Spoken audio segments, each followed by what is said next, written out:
Tonight, prepare for a total lockdown in January. Governor Nyesom Wike tells Rivers State residents in the wake of rising cases of coronavirus in the state. Lagos State government goes tough on violators of COVID-19 guidelines, seals 12 facilities, threatens to file legal suit against violators. Bandits strike again, this time killing 5 people in Katsina Ala local government area of Benue State. And European Union begins COVID-19 mass vaccination. A touching moment of unity, says the EU Commission's president.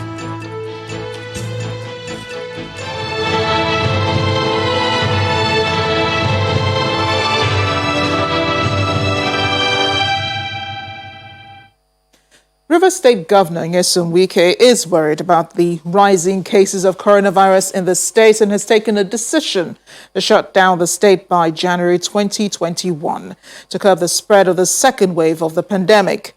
Governor Wike's major concern is what he calls the nonchalant attitude of some residents to safety protocols.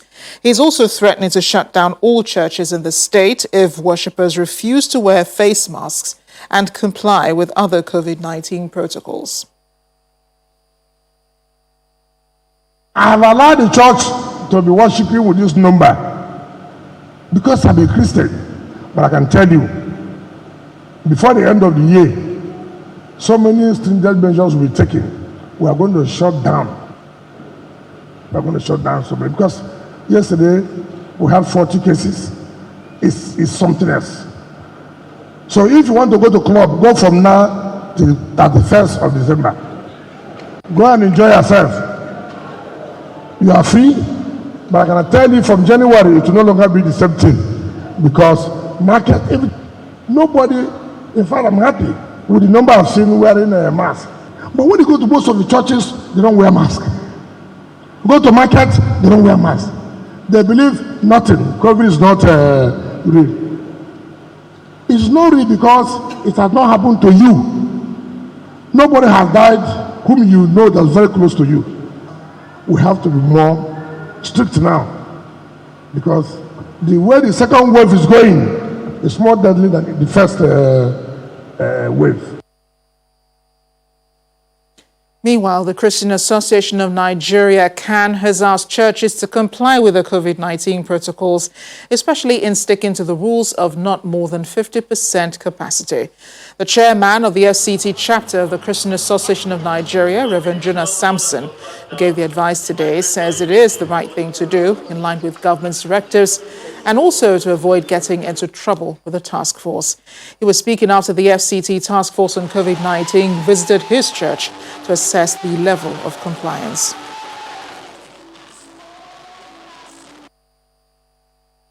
We personally thought within ourselves that the compliance should be very high because we know how deadly and how dangerous this virus is. And we don't need people to tell us, we don't need an angel to tell us that this COVID-19 is so dangerous. And we've summoned our pastors, we've talked with them, and we've disseminated a lot of information and messages, to ensure that there is total compliance, especially within the city center and beyond. And we are also saying even those within area councils should ensure that they comply with this instruction we've given. I told them that, look, any church, any pastor that does not comply with the instruction shouldn't call me when he's faced with the task force because knowing the right thing and doing it is very important. But above all also, we are saying that as we continue to comply, let's also see the government functionaries doing something because leadership should be by example. We as clergies, we are also helping in sensitization and talking to people. We should also see a high level of compliance when it comes to other gatherings beside the church setting. For instance, campaigns and so on and so forth, weddings. When you become a leader, the things you do, people would like to copy you more than what you say. Here in Lagos, the state government has sealed more than 12 facilities for failing to comply with COVID-19 protocols set by the government. The operation carried out by the Lagos State Safety Commission led to the sealing of popular nightclubs and event centers in the city. The DG of the Commission, Larry Mujola, adds that the sealed centres will be charged to court once documentation has been properly processed. The Lagos State Safety Commission has been carrying out routine enforcement and monitoring activities throughout the holiday season to monitor compliance with government's directive on the COVID-19 pandemic, especially as it concerns social and recreational centres. The Minister of Women Affairs, Mrs. Pauline Talon, says she has tested positive for coronavirus after routine tests conducted on her and members of her family. The minister, in a statement, as she was asymptomatic but was advised to go for the test, which returned positive, but members of the family were negative. The minister has gone into isolation and is receiving treatment as we speak. Meanwhile, latest figures from the Nigeria Center for Disease Control, the NCDC, shows that Nigeria has hit 83,576 cases, with 829 new infections reported in 15 states, including the Federal Capital Territory. Lagos tops the list with 296 cases, followed by the FCT with 291 and Kaduna with 79.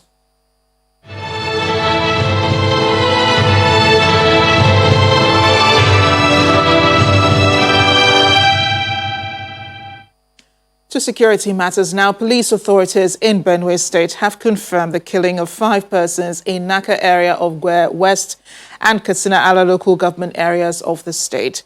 According to the police, 2 of the victims were killed at about 1 in the morning by gunmen, and 3 others killed last night in an alleged homicide. Meanwhile, 7 persons have so far been arrested in connection with the attack.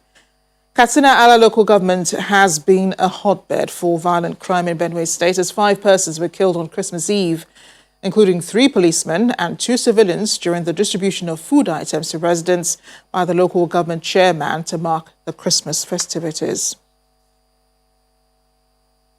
And in Nasarawa State, Governor Abdullahi Sule has dismissed a report from an international publication describing Nigeria as drifting towards a failed state.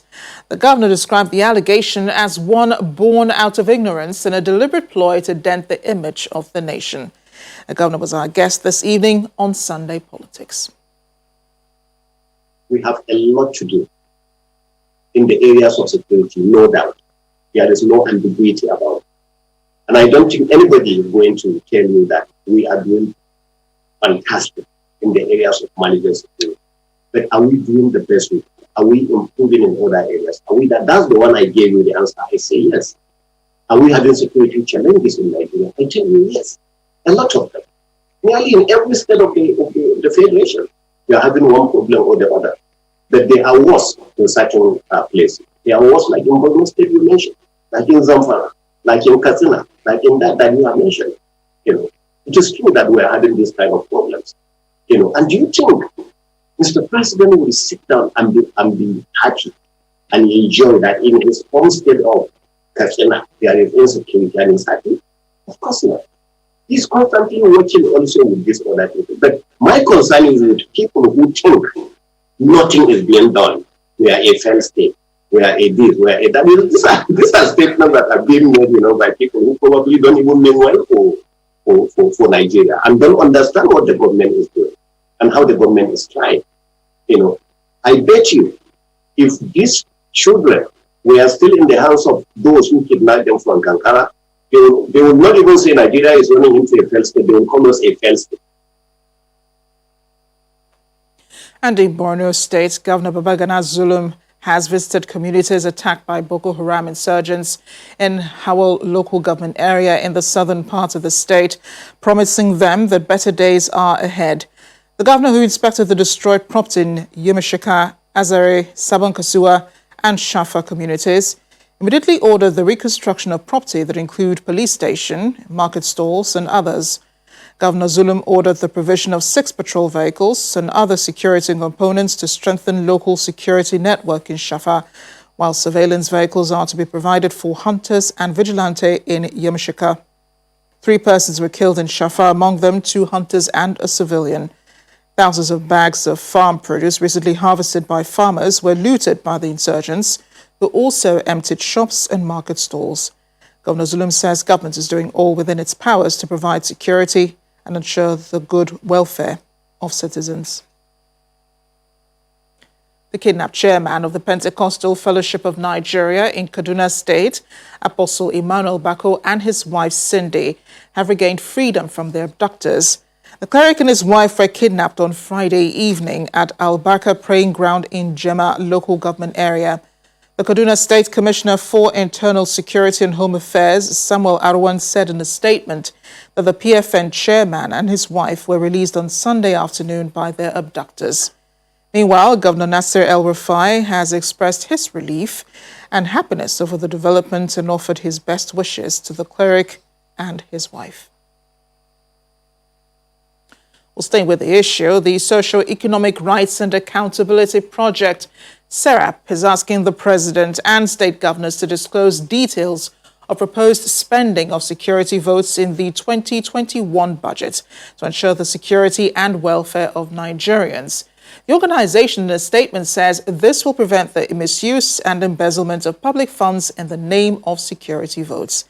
SERAP said in a statement it is time for government to demonstrate transparency and accountability, especially with the recent abduction of over 300 students from the Government Science Secondary School, Kankara, in Katsina State, and the present security challenges in the country. The statement reads in part, disclosing details of spending as security votes for 2021 would serve to engage the Nigerian people in an honest conversation about the security challenges confronting the country and what the federal and state governments are doing to respond to them. They say the lack of information on the spending of security votes have contributed to mismanagement and corruption, as well as limiting Nigerians from holding high-ranking public officials accountable.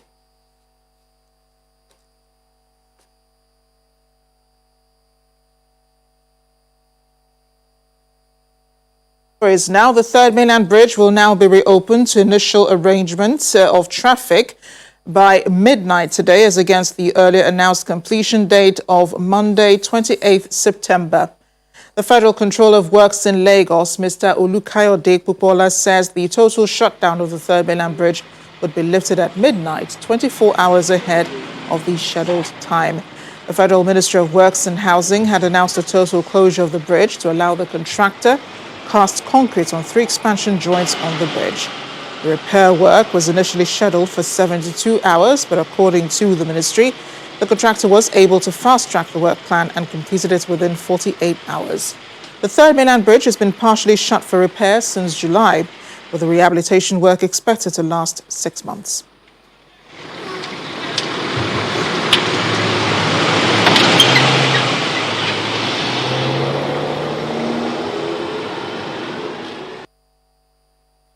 In part 2, after the break, Christian faithful today turned up at worship centers for the last Sunday of 2020.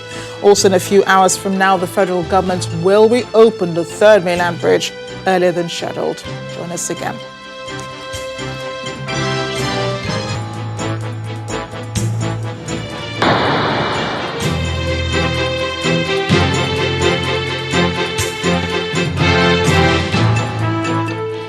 If you just joined us, you're watching the news at 10 live on Channels Television Lagos. A reminder of our top stories.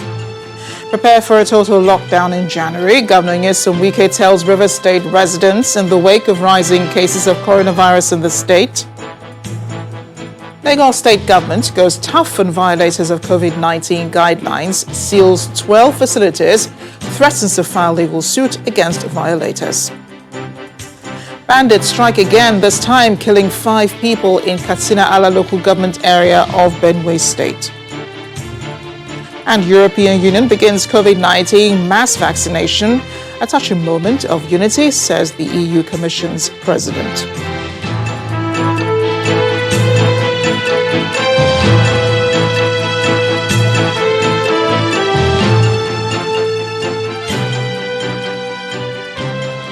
Christian faithful across the country today turned up at their various worship centers to thank God for participating in the last Sunday service of the year. Many of the congregants who spoke on the huge challenges of the year 2020 were also grateful to God for sparing their lives. It was an opportunity for many to talk about their expectations for the new year. Very early in time, the year 2020 showed up with signs of a turbulent travel, and not many could tell how long the rough air would last. Very bumpy it became by the beginning of the second quarter, when the strange virus from Chinatown of Wuhan forced countries and territories to adopt a forced vacation and stay at home. And no sooner, everything changed from work life to play, travel, and even worship patterns. Today, most of those adjustments still stand. The COVID-19 protocol. Hey, but before anyone could count the days, we have arrived the last Sunday of the year 2020. Yes, the last Sunday, and the excitement is boundless.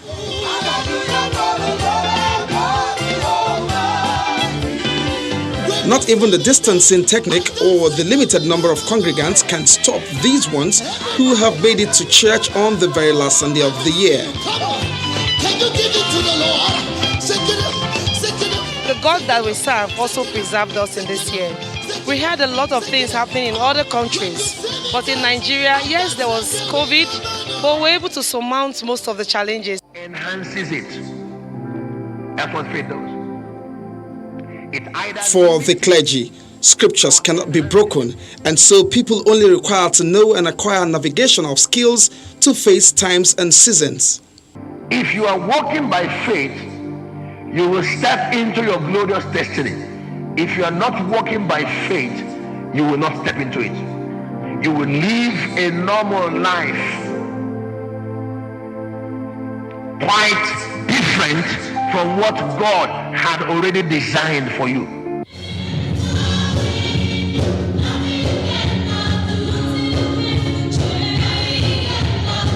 Despite all, people still exude confidence in the days and the year ahead to produce positives.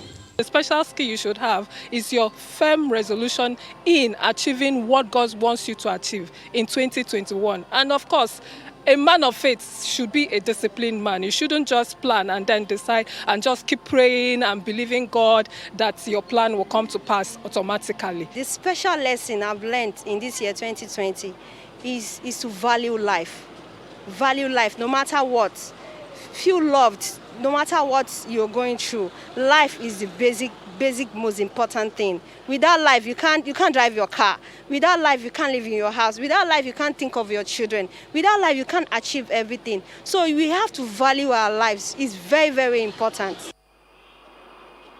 It's a few days before 2021. The optimism for many in the new year is that the curtains of 2020 will be peeled back and off with its many troubles. Olu Phillips, Channels Television News. One of the troubles is crisis that seems to be brewing between authorities at the Obafemi Awolowo University, Ile-Ife, and its host community over a portion of land allegedly allocated to the university.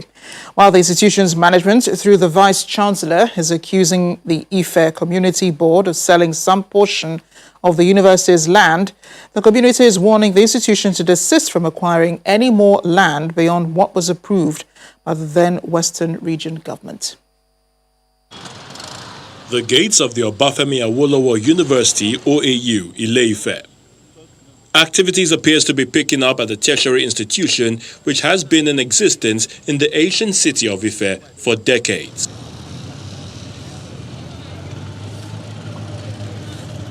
But there's an uneasy calm in the university. A growing dispute is playing out between the institution and the host community of Ife over a piece of land which has already seen the building of structures on it. Taken aback by the situation, the university decides to address the issue at a press briefing. According to the Vice-Chancellor, the disputed land was given to the school by the founding fathers long ago and has never been encroached on until now.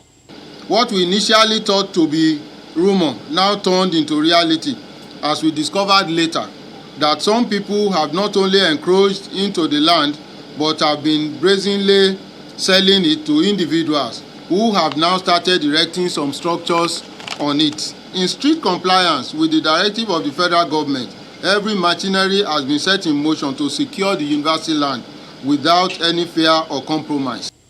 But the Ife community is pointing accusing fingers at the management of the university for the indiscriminate sale of the land to private individuals under the guise of public-private partnerships.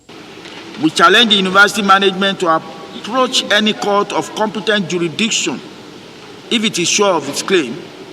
It is equally important to warn the university management to steer clear of every square meter of land beyond what was approved for the then Western Region government by Ife Division as contained in the above-mentioned Gazette. Channels Television sought to get a response from the Osun State government on phone, but the authorities insist it knows nothing about the crisis between the two parties.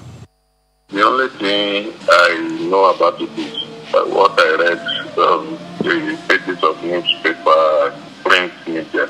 So the government is not aware of anything between you and their neighbors.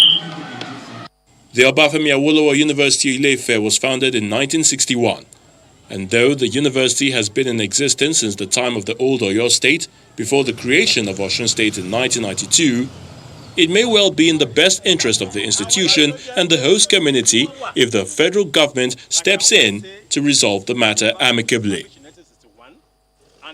Some rice farmers in Benue State are appealing to the federal government not to lift the ban on rice importation just yet, to enable them reap the benefits of local rice production. The leader of the group, Mr. Yo Frederick, explains that the ban is improving local production, with over 2 billion naira worth of rice traded in Benue State in the 2020 farming season alone. Farmers arriving at the International Fund for Agriculture Development Off-Takers Warehouse in Benue State, where hundreds of paddy rice are purchased from smallholder farmers at a competitive market price against the old practices of third-party middlemen.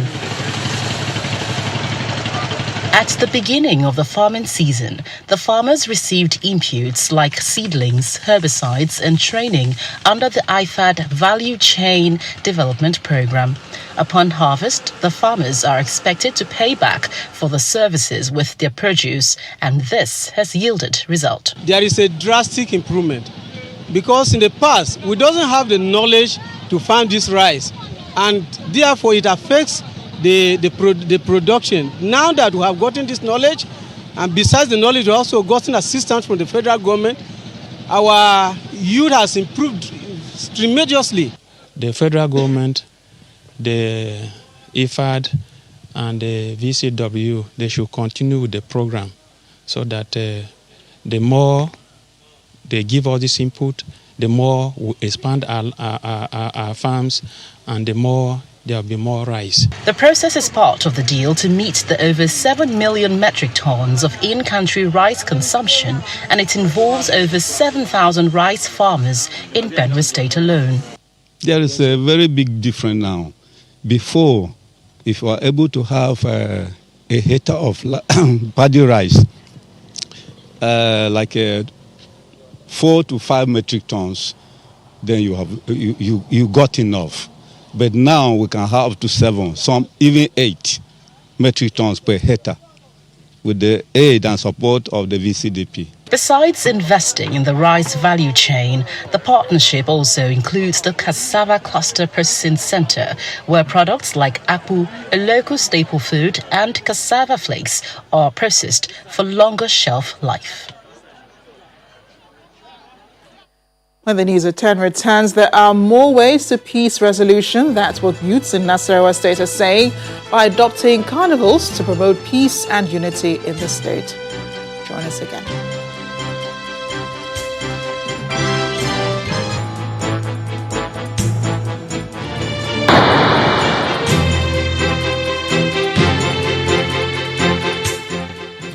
Welcome back. Peace is an ingredient that every society requires to achieve sustainable development.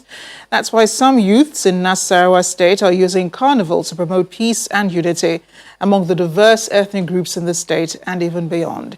In our community report tonight, our correspondent, Halima Gayam, takes a look at how culture is used to preach peace.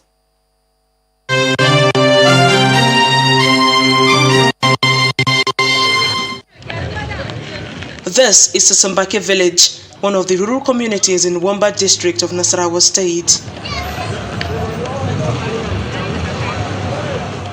From the entrance, one might believe that there is not much to offer.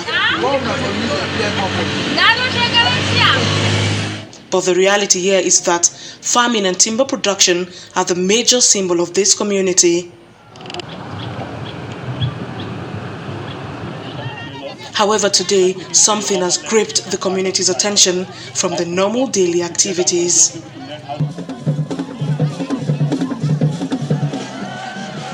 It's the annual Peace and Unity Carnival.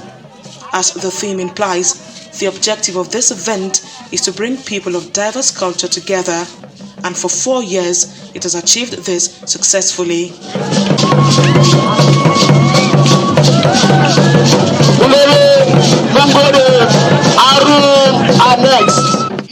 People from across the state and neighboring communities throng the carnival. This year, Benue and Plateau State are also here with their music, dance, cuisine and tradition.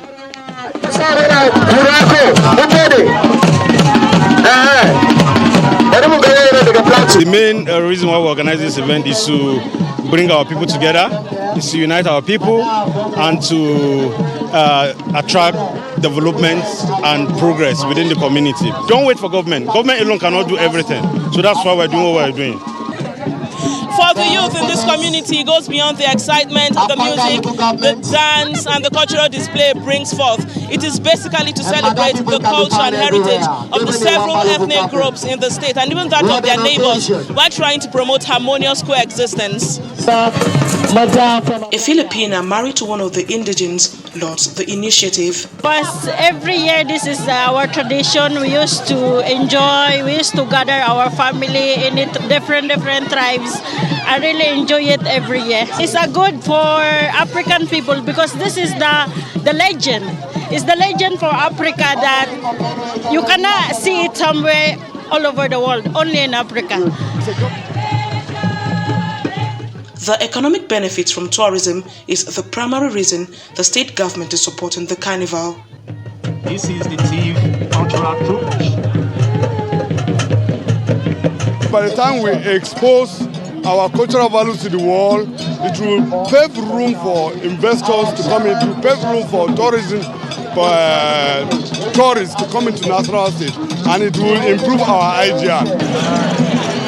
For the sustenance of peace and unity in the nation, events such as this should be encouraged, as it may just be one way of fostering peace among various communities, which could also improve the security situation in the country. Halima Gayam, Channels Television News.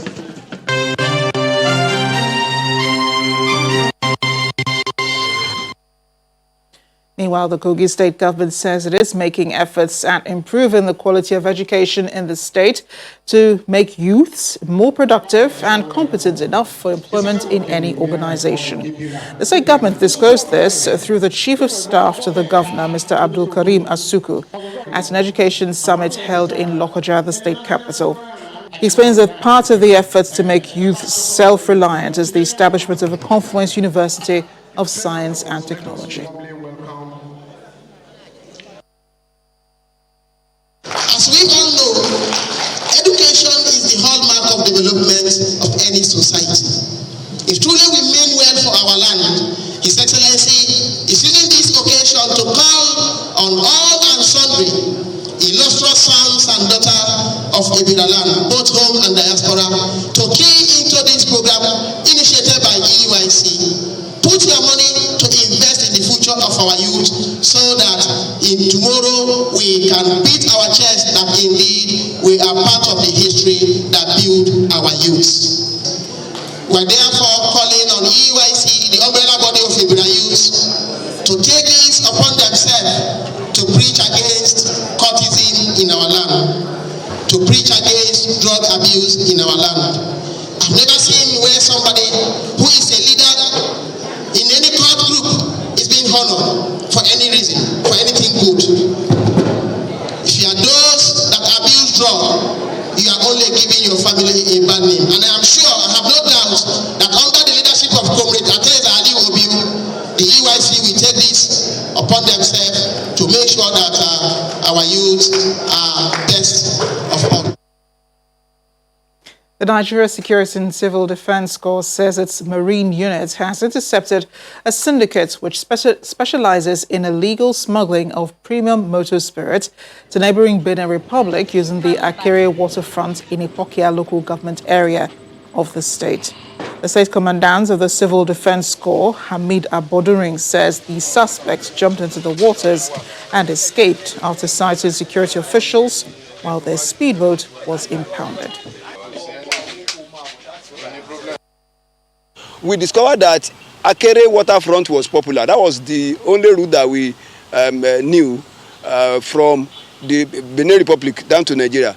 But we discovered our marine unit discovered 9 illegal routes in that axis where people have been using to either deal with some other product, smuggling and all that.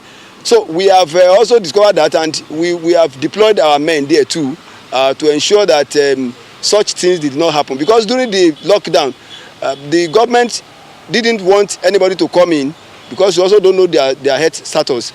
But they were using those illegal routes to enter Nigeria. And that was how we were able to detect them, and we blocked the road using our own resources, the canoe and all that. So we are still warning that we know we are conscious of those routes, and we are still managing the routes for any eventuality that this time around there's no way they don't have any escape route. So my advice is that they should be vigilant. When they see things like that, they should let us know. They shouldn't also let it happen, because there's no way they will buy fuel in Nigeria, or they will also steal fuel in Nigeria and take it to another country without them knowing. A plank market in Ketu area of Lagos State today went up in flames. The cause of the fire remains unknown and the extent of damage is yet to be quantified, but many valuables were destroyed. Emergency responders are said to have contained the fire to avoid causing more damage. We'll have more of this story as soon as we get the details. And now to the arts. Prominent Nigerians and leading figures converged on Lagos to honor art and culture icon Mrs. Nike Davis Okundaye with a public presentation of a book. The biographical work, written by Kofo Adeleke, chronicles the life and leadership style of the multi-talented artist and how she became one of the world's greatest female artists from a humble beginning. And that's on Art Review tonight.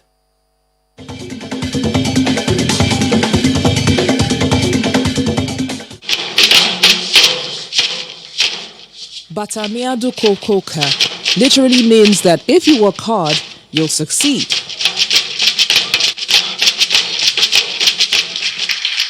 That's the reason for this gathering, a public presentation of multi-talented artist Nike Davis Okundaye's biography.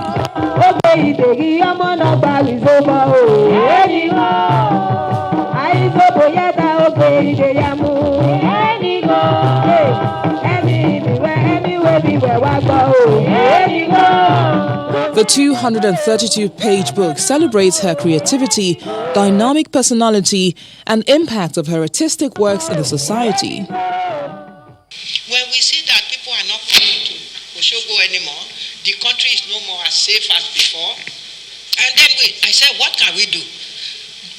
They are coming to see us. Now that they cannot come, let's take the art to them. The gallery is there, but I want everybody's voice to be heard. And that is why I keep running, no stop, until we get there.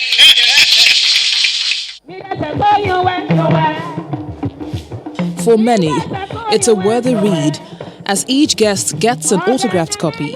The message in the book is that when you are trying to lift yourself up, there's nothing that will take it away from you, that when you are lifting people up, you lift others with you. That is the beauty of her life. But it could not have emerged without the assistance and contributions from CIG Group. Since I come to Nigeria, I try to find the most beautiful place, the most beautiful people, and the most beautiful cities in Nigeria. So the people talk about Nike Gallery, and I'm so lucky that I met Mommy there. Many believe that Nike Davis Okundaye's Grass to Grace story has a wide-ranging appeal that will not only enhance interest in African art, but inspire future creatives.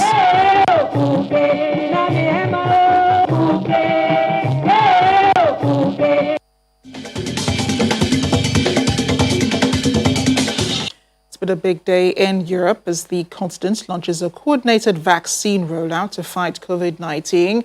The EU's top officials have described the move as a touching moment of unity. Meanwhile, the rest of the world looks to more COVID-19 vaccines to help curb the spread of the virus. Here's the global update. All across the continent, the vaccinations have begun in Europe, with pensioners and medics, even government officials, lining up to take the first shots. While Europe has some of the best resourced healthcare systems in the world, the sheer scale of the efforts means some countries are calling on retired medics to help, while others have loosened rules for who is allowed to give the injections. While the USA remains the country with the highest number of coronavirus cases, numbering over 19 million, hospitals are bracing for a surge in new cases after a large number of Americans chose to travel during the holidays, further threatening an already overburdened healthcare system. Meanwhile, President Donald Trump has failed to sign the COVID relief bill into law, causing millions of Americans to temporarily lose their unemployment benefits. The package, worth $900 billion, was approved by Congress after months of difficult negotiations and compromises. President-elect Joe Biden says there could be devastating consequences if the president continues to delay signing, but the Saturday deadline has now passed. In neighboring Canada, health officials in Ontario say 2 confirmed cases of the new coronavirus variant first detected in the United Kingdom have appeared in the Canadian province. Scientists say the variant is about 40% to 70% more transmissible than the original strain. Several countries, including Australia, Italy, and the Netherlands, say they detected cases of the new strain. Over in China, local authorities and government departments are implementing strong epidemic prevention and control measures to curb the rebound and import of COVID-19 during the winter season. Finally, South Africa's total coronavirus infections since the first case in March has crossed 1 million. The grim milestone comes just 9 days after the country, the worst hit in Africa, reported 900,000 cases. A confluence of school holidays, public laxity, and a new, potentially more infectious variant of the virus has left authorities scrambling to counter an earlier than expected resurgence of infections that saw new daily cases spike nearly 7-fold from a month ago to top 14,796 on December 25th.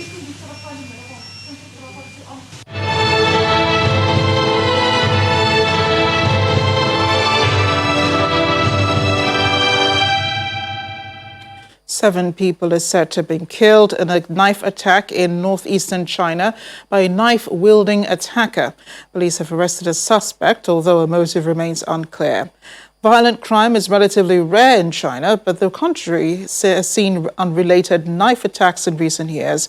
They have usually been carried out by people living with mental illness or seeking revenge against officials or individuals known to them.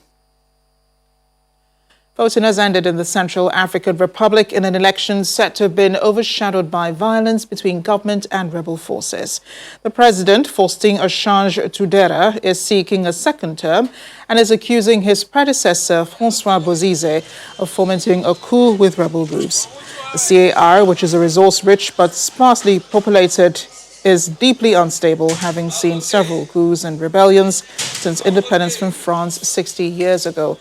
Head of the UN mission in the country says that despite efforts by rebels to scare away voters in some towns today, there was a large turnout in many other areas.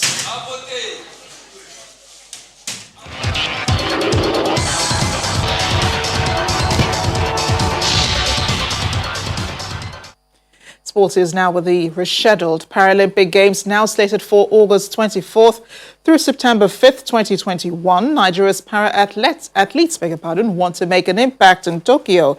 The aim in Tokyo is to compete in 5 para-sports: para-athletics, para-powerlifting, para-canoeing, para-rowing, and para-table tennis. For para-table tennis, it appears to be the first para-sport to have secured the highest number of qualifications, and for these athletes, they do not just want to be in Tokyo to make the numbers. These players are talented, really gifted players. They've qualified for the Olympics well in advance. and all they need is the support. These are people very capable of bringing medals back home to Nigeria. Nigeria para-athletes have been a strong force at previous Paralympic Games. At the last Paralympic in Rio, the country finished on the medal log with 12 medals, comprising 8 gold, 2 silver and 2 bronze medals. In Rio, however, para-table tennis did not make the medal table, but the athletes want to break the jinx next year in Tokyo. Even to participate in the Paralympics is a dream that comes true in my life. I've been dreaming of playing in Paralympic over 10 years ago, but now I thank God that it's now possible for me to go to Paralympic. And with this, I think I will deliver. Well, now we have 7 people representing Nigeria in the Olympics. We're going to be sure that we're going to come up with medals from Olympics. Same thing, and if you come with medals for Nigeria, it's for Nigeria, it's not just for Nigerian Table Tennis Federation. The COVID-19 pandemic has not helped preparations that much, as a few are in closed camping and have just participated in a single tournament. We are lagging behind, so we need to go for a lot of competitions to face the very best at the games so that we can meet up with their standards and to also get used to the equipment, the latest equipment they are using when it comes to the table and the skills that they use, so we can learn from them and apply it to our game. Will their request to get the right competition be adhered to? Anytime from next year, we are still thinking of taking them out for another tournament, a championship that we keep them up for the Olympics. But I can assure you, 3-4 of them have Olympic champion before, so they know what it takes to qualify for such an event. With the assurance from Nigeria Table Tennis Federation, the desire for the para-athletes is to go to Tokyo, not just to compete, but to bring home medals.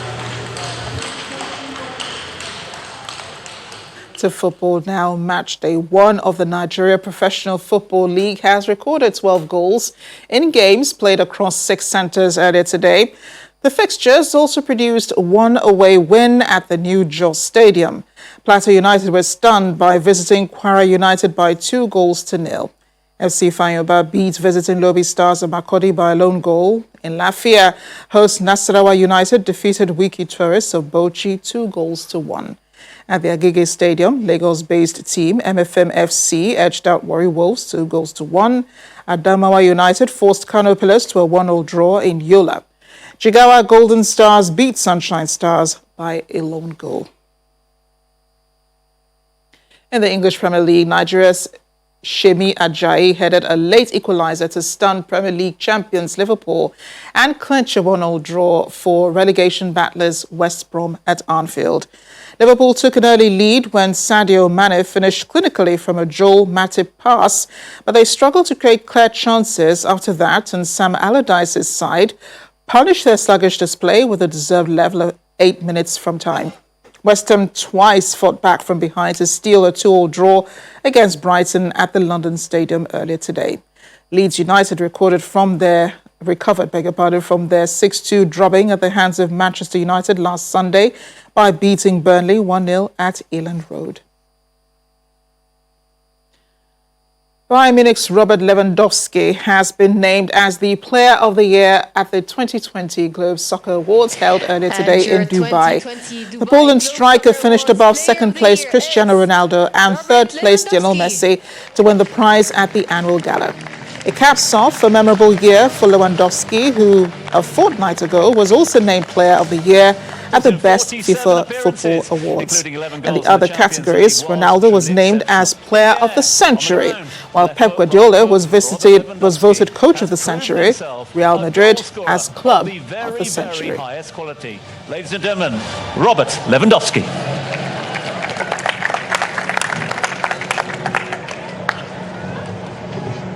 Once more. And the Globe Soccer Award Player of the Century is Cristiano Ronaldo.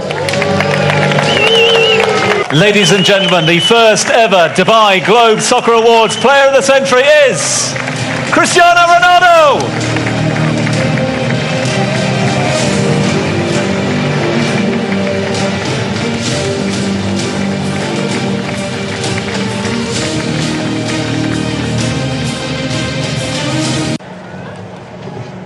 once more.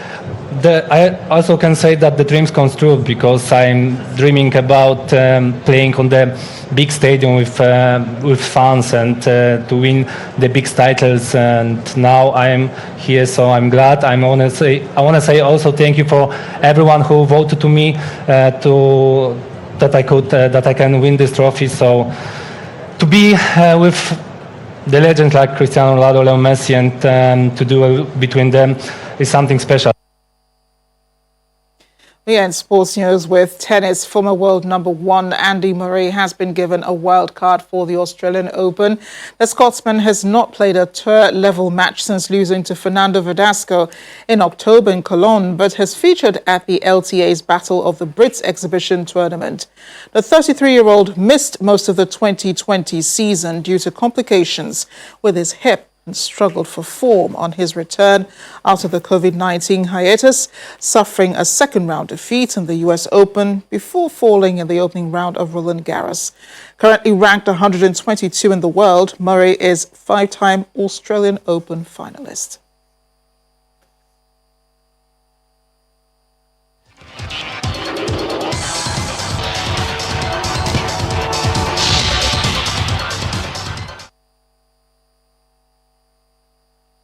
And just a few more stories before we end the news. The Attorney General of Zamfara State and Commissioner for Justice, Nura Zarumi, is asking the federal and state governments to enact laws which will punish any politicians that engage youth as political thugs during electioneering period with a view to ensuring credible electoral process devoid of violence and snatching of ballot boxes. He says the law should be backed with full-scale enforcement on any politician found wanting, no matter how highly placed he or she may be. The Commissioner for Justice, Nura Zarumi, was speaking at an event in Gusau, the Zamfara state capital.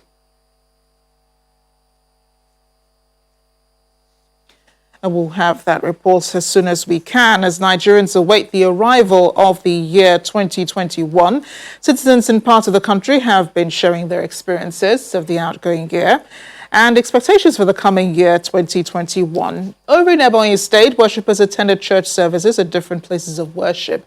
At the Methodist Church of Nigeria Cathedral of Holy Trinity in Abakaliki, Christian faithful gathered to observe the last service for the year. The cathedral administrator, the Very Reverend Uche Chiemeka, speaks on some of the happenings that characterized the year 2020, as well as expectations for the coming year.